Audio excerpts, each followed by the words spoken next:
জামাতরা যদি এই দেশে আয় আয় হায় হায় রে বোন, জামাতরা অনেক কোন দেশও আছে ভাই। খুবই গুরুত্বপূর্ণ কথা বলেছেন জামাতকে নিয়ে। অবশ্যই আপুর কথাগুলো শুনে যাবেন এবং ভিডিওটা ভালো লাগলে বেশি বেশি করে ছড়ায় দিবেন।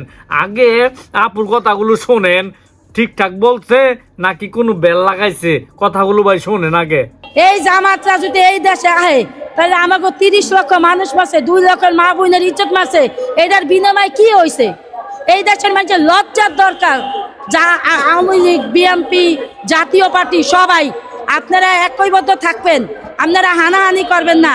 কিন্তু ষড়যন্ত্র 5 আগস্টের আগে থেকেই মাস্টার মাইন্ড করছে। এই যে আমাকে দেশে অরাজকতা বাড়বো, নারী দর্শন, নারী নির্যাতন বাড়বো, বুঝছো? ওরা ধর্ম ব্যবসায়ী, ওরা ধর্মের টিকিট বেচে। আরে ধর্মের টিকিট তুই বেচতে টিকিট কি দিবি আমারে?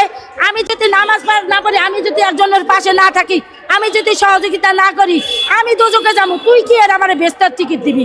তুই নিজে তো বেচতে যাবি না, এই চিন্তাই তোমার তুই বাসস না।